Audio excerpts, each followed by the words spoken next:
He could reach her faster swimming than he could rowing. He stood up, violently pitching the little boat. "Hey! Are you crazy? You're gonna swamp us!" Sean twisted on his seat in time to see the old woman's chin sliding into the water. "Oh, shit!" he said. Russ shoved his jeans down and kicked them off, knocking over both their beers in the process. He balanced one foot on the hull's edge and launched himself into the water. Even in mid-June, the reservoir was cold, still gorged on the icy spring runoff from the Adirondacks.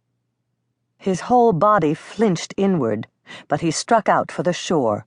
Long, hard strokes through the water, his face dipping rhythmically in, out, in, sacrificing his view of her for the speed.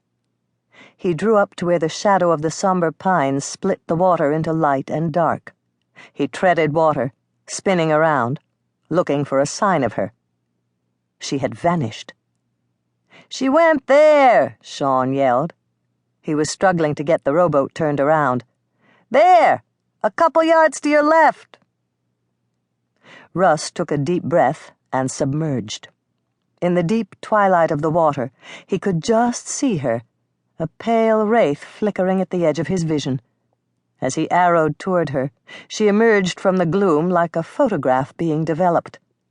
She was still walking downward.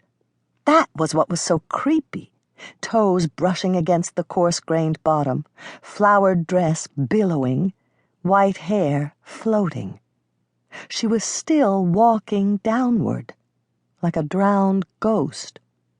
And then, as if she could hear the pounding of his heart, she turned and looked at him, open-eyed under the water.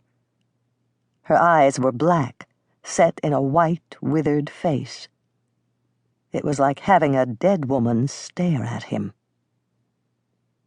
He was an easy swimmer, confident in the water, but at her look, he panicked.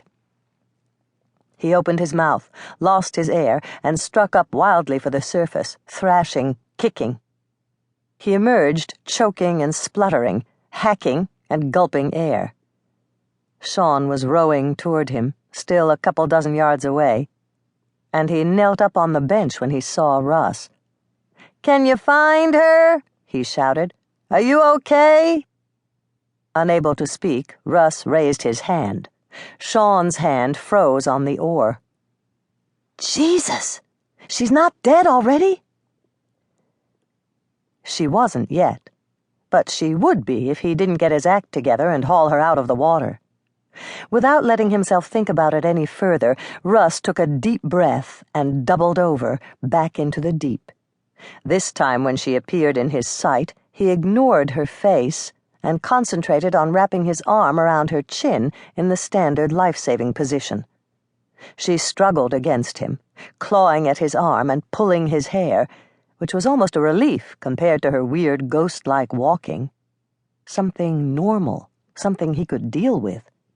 He tightened his grip and churned upward, his free arm aching with the effort, her dress tangling his legs. Before he reached the surface, he felt her go limp. How many minutes since she walked in? Time yawned open. It felt like he had been under the lake forever. When he split the water, hauling her with him, she drifted, slack, held up by his arm beneath her chin. "Oh, no you don't." He turned onto his back and stroked hard toward shore, floating her near his chest, so lost in the rhythm of pull and breath and kick that he didn't realize he was there until he reached back and hit coarse grit instead of cold water. He rolled to his knees and half dragged, half carried the old lady onto the grass. He pinched her nose, tilted her head back, and began mouth-to-mouth resuscitation. Blow, breathe, blow, breathe. He heard the scrape of the rowboat's keel, and then Sean was there, falling to his knees on the other side of the old lady's head. He pushed against Russ's shoulder. "Let me take a turn, man," he said. "You need to get a breath for yourself." Russ nodded.